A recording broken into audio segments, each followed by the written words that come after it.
Hey, Ben, we're gonna be late for dinner. What? We have dinner with my dad. Right, Wake up already. Jesus. Yeah, let's go. Yeah, you should be well rested. Took 2 freaking days for you to sleep. What? 2 freaking days, Anthony. You need to get up. I'm too tired for this bullshit. What you mean 2 days, girl? You crazy? What are you talking about? What are you talking about? What do you mean I was sleeping for 2 days? 2 days. I had yesterday's meeting all by myself because your ass didn't wake up. What? What are you talking about? You had enough rest to get your brain straight, okay? Bro, it's Wednesday? Yes! We need to go eat dinner with my dad. You let me sleep for 2 days? Let you? Yeah, you let me. You're a big boy. What you mean? You're the one that turned your alarms off, not me. I didn't eat for 2 days. You let me sleep here for 2 days. You let yourself sleep. You didn't call 911? What if I was dead? You were breathing. I checked with the mirror. You checked with the mirror and that was good enough? Bro, I could have been dead. You were 2 snoring. days? 2 whole days? When I woke you up, you told me leave you alone. You went back to sleep. You've been in those clothes for 2 days. I'm surprised you didn't piss yourself by now. Girl, there's no... What? How? You just let me sleep though? I don't get it. It's not my fault you wanted to hibernate. It's not my problem. Where did you even have the meeting at? Here, you were in the background snoring. That's why I had to plug your nose for a while. Why do dogs stretch when they see you? Anyone with a dog knows what I'm talking about. You walk through the door and they hit you with that full body stretch. Front legs out, hips up, tail wagging. Well, it's not just coincidence. It's called a greeting stretch, and it's more than just shaking off a nap. It's a sign that your dog feels safe, relaxed, and happy that you're home. Sure, they might also stretch to loosen up stiff muscles, but when they time it perfectly with you getting home, that's intentional. It's their version of a calm, friendly hello. And if you've ever reacted to it with praise, then you probably reinforced it without realizing. After all, if you don't react by saying big stretch, then are you really a dog owner? Not all stretches are about affection though. If your dog's stretching a lot, especially if their belly's low to the ground, it could be a sign of discomfort or pain. So keep an eye on that. But most of the time, it's just your dog's way of saying hello. Does your dog stretch like this? Let me know in the comments below. I'll agree that there were people here before Adam and Eve, right? Unless it's your belief that brothers and sisters mated to populate the entire globe. Because obviously, if Adam and Eve were the only people, then their children would have to make babies with their other children.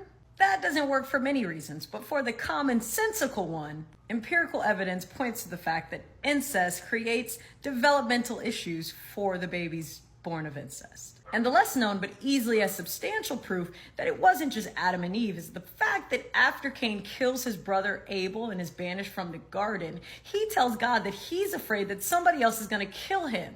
And God tells him that anybody that attempts to kill Cain will be cursed 7 times what Cain is cursed for killing his brother Abel. So if it's just Cain, Adam, and Eve, and Cain has been banished from the garden and only his parents Adam and Eve are left, who is he afraid of at all?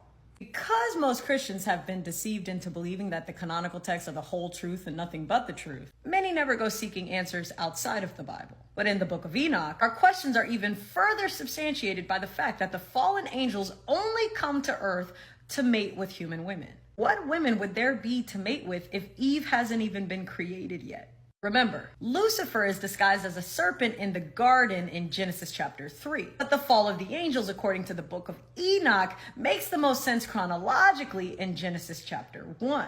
Meaning, angels fell and mated with human women prior to the creation of Adam and Eve. It's also important to remember that the fallen angels are the God of the earth. In the canonical text, we're told that the God in us is far greater than the God of this world. So if the true God is not the God of this world and is actually the God that lives in us, who is the God of this world? Like I said, the fallen angel, the Elohim. Let me show you. Bind them fast for 70 generations in the valleys of the earth, till the day of their judgment and of their consummation. Let's break that down. First, for context, the fallen angels are being judged and condemned for 4 specific reasons. First, for mating with human women. Second, for teaching forbidden knowledge, including astrology, cosmetics, and magic. Almost as if to suggest that these were heavenly practices. But anyways. Third, corruption and violence in the earth. And fourth, rebellion against divine order. Remember, in Hebrew, The word Elohim, which is used as the English word for God, means God, plural, gods. Anytime you see an angel in the text, it is a fallen angel, meaning it's a demon. It's even in the word. Angel, Michael, Gabriel. If the fallen angels are the God of this world, there were people already here. Who did the fallen angels create in their image and likeness? Well, in Genesis, we learned that darkness always was and light had to be created.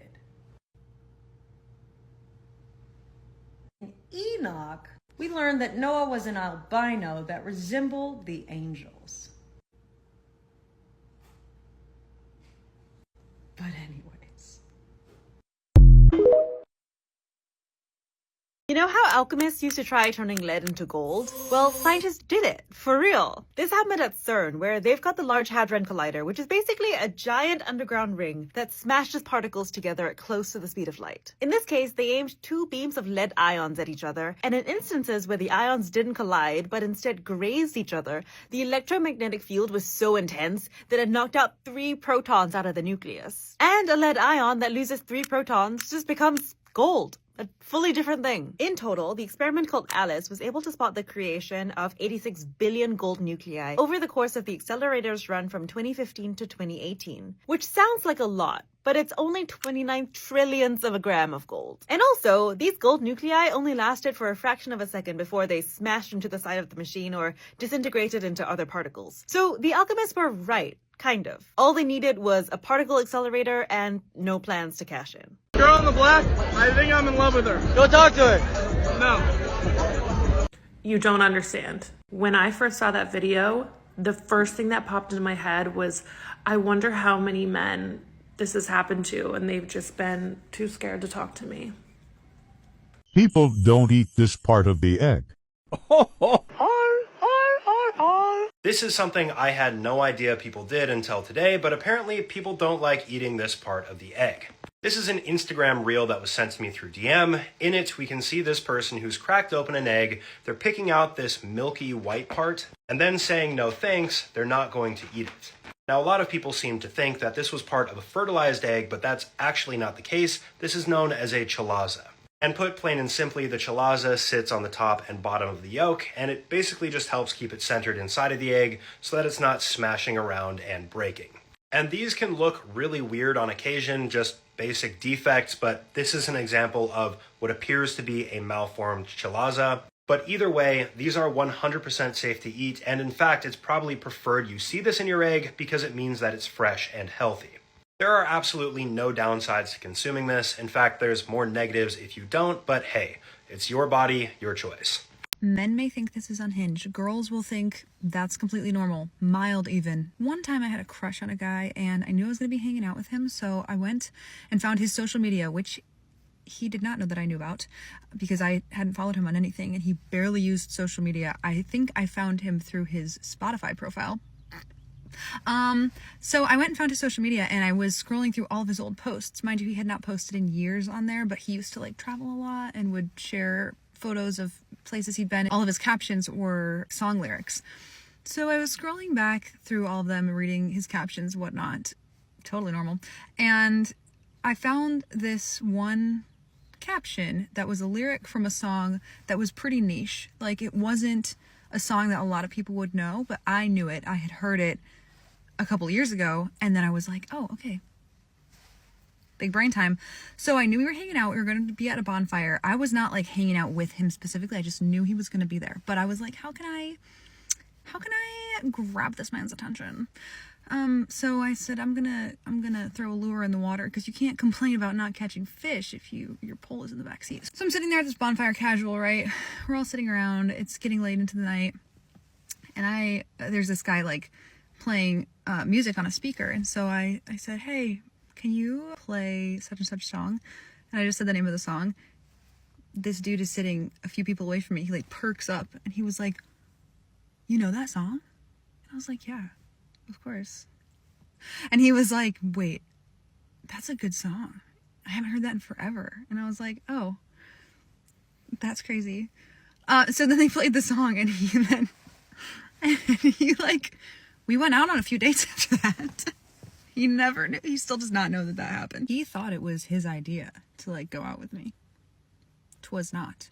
Well, now that there is funny, tricky, and confusing all at the same time. Child of God, thank you very much for joining us on this episode.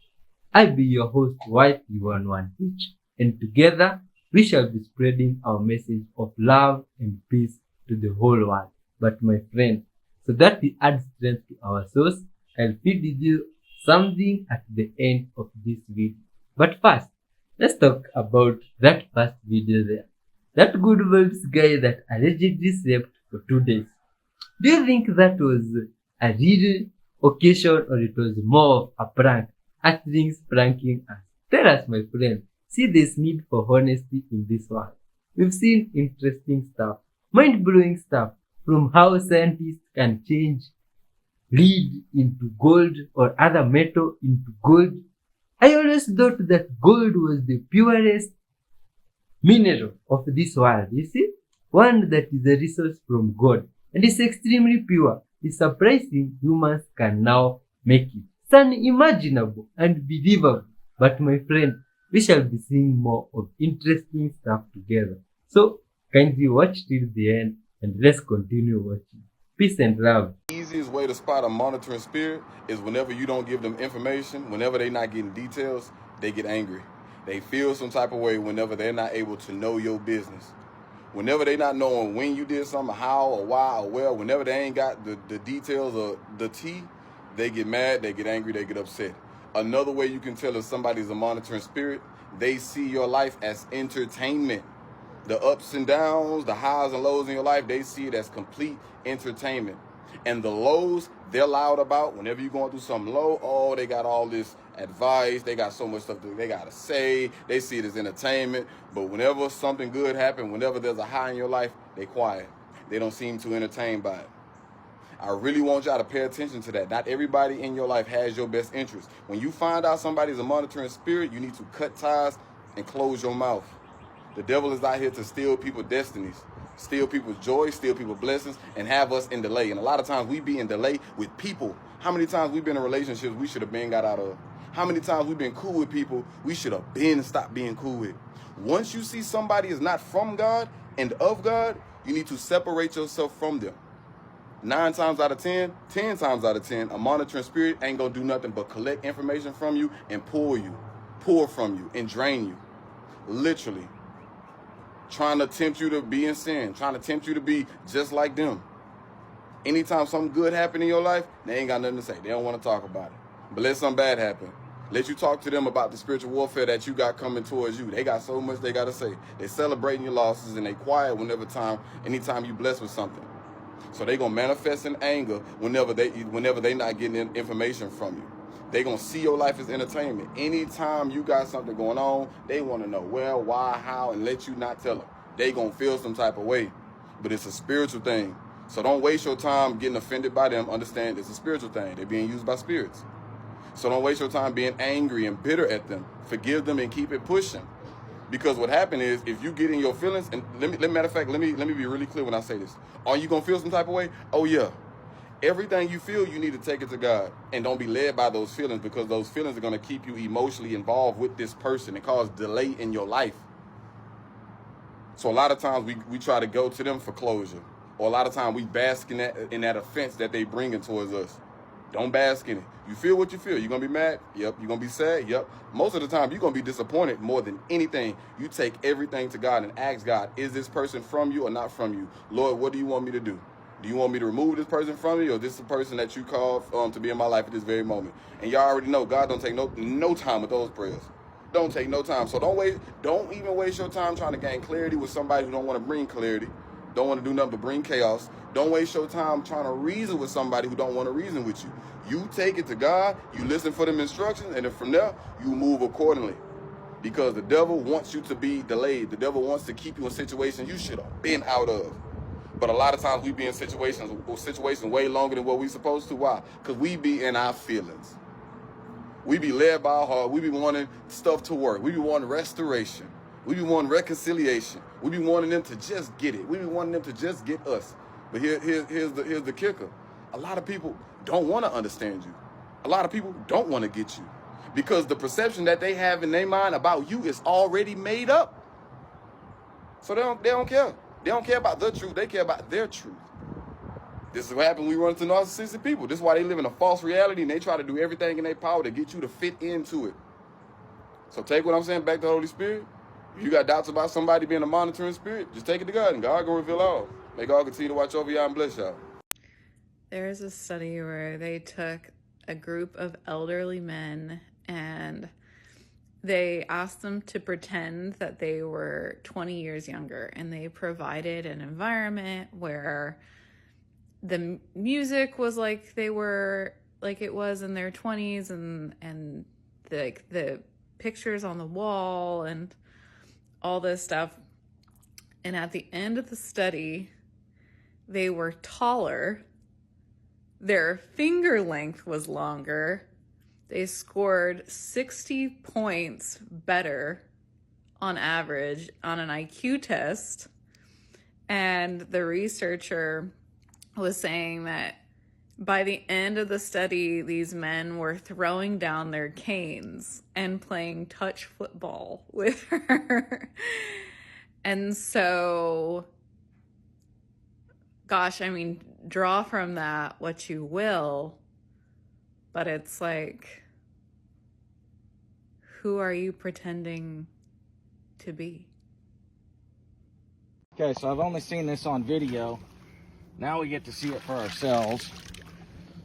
Where one bass tried to eat another bass.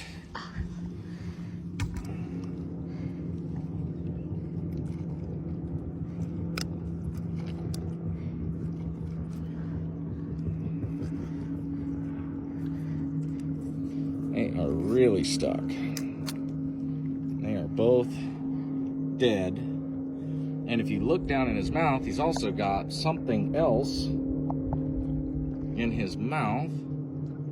Who decided that on the first landing, Neil Armstrong would set out a seismograph?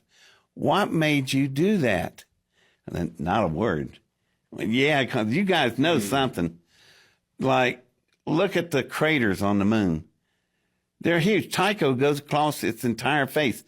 That's the size of the continent of North America. A blast that big. And yet, it's so shallow. It hardly even dented it. And somebody asked me about that. I said, you know, pretty good body armor on the car, I guess, or vehicle, whatever they're using. So what do you think that density is? I mean, it basically, what, rang like a bell?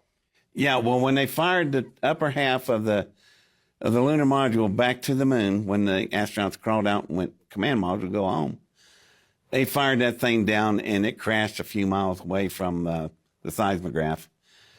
And the moon resonated like a bell. So they got, on other flights, they put more seismographs down. And then they added booster rockets so they can drive it in much faster, bigger, kaboom, and more shock waves. And on the last one, the moon rang for 3 days. What is the significance? Let me paint this picture for you. The moon is not little, y'all. You can put the North American continent on the face of it. Times 2. You got a backside. That's a big area. Then you got all the moon in between the two faces. It's a sphere. So there's a huge area. Now, inside the moon, we know that the moon is about 3,600 miles in diameter. That's pretty big. Or just across the face, 3,600 miles. So, inside, we believe that the moon thickness was over 500 miles. But start doing the math. That means there's a 2,000 mile diameter void inside the moon. That's what's resonating. Well, what's in that void? The people who drove it here, their homes.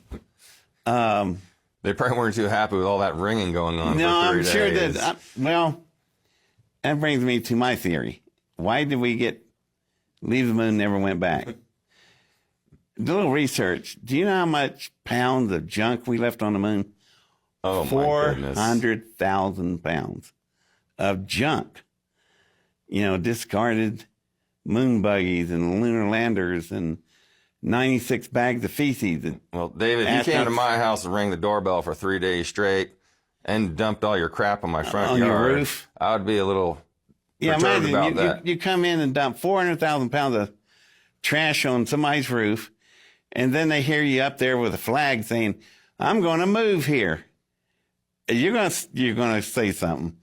So Neil said, you know, they said there was people on the rim of the crater watching them. Yep. Could be the very people I'm referring to.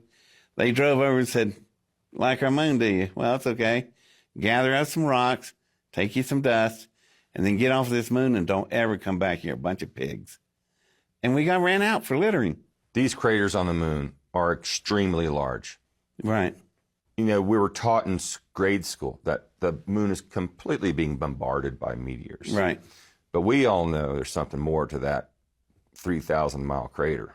Yeah, well, like Tycho, it runs across the entire face of the face that faces us, and that's 3,000 miles.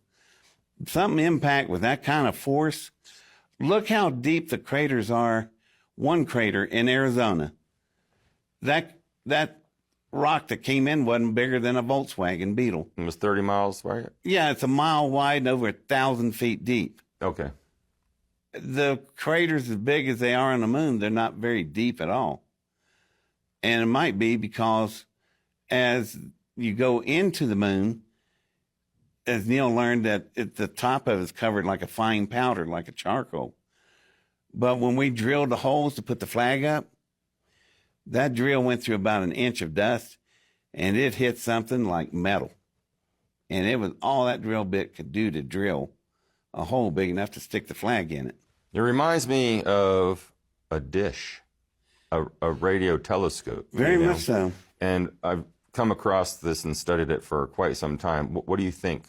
Could it possibly be some sort of antenna? Wow. Well, what an antenna that would make.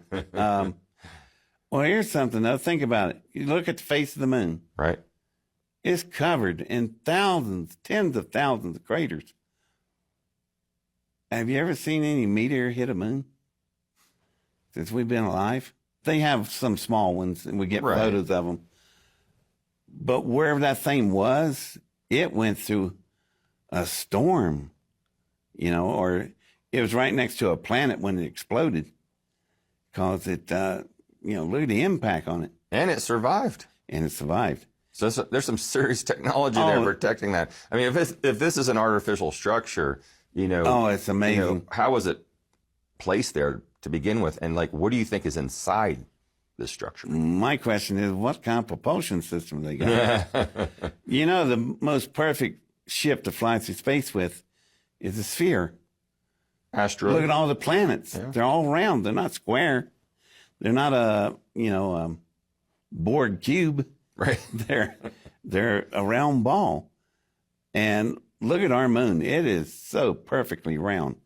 Yeah, it's unusual for a moon that size to be that perfectly round. And if you doubt that, look at Phobos and Deimos, Mars' two moons. They look like Idaho potatoes.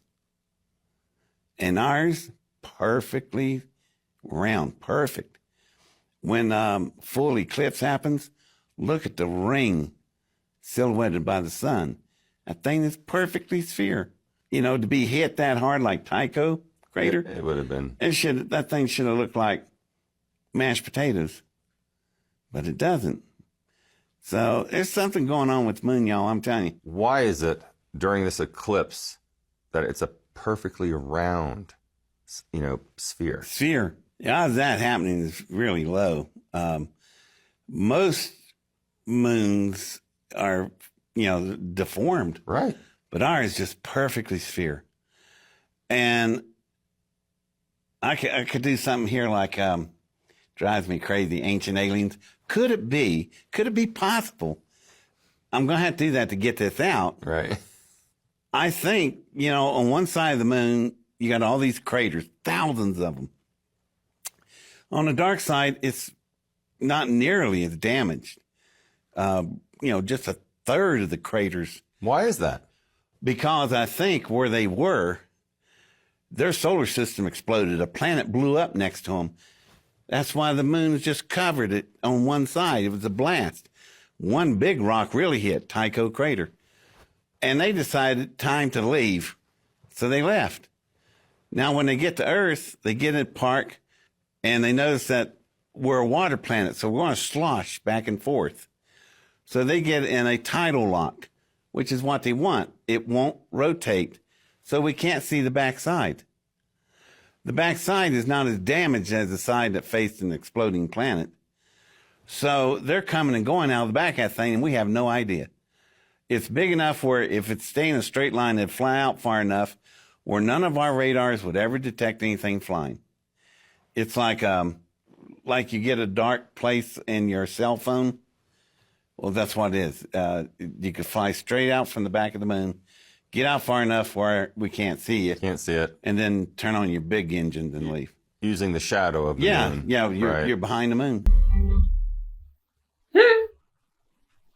Thanks for watching All This Way, child of God. Peace and love to yourself. As we wrap up this video, let's quote a verse from John 3:16.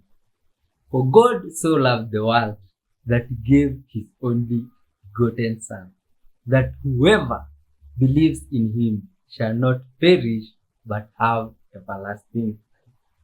Peace be with you. Bye bye.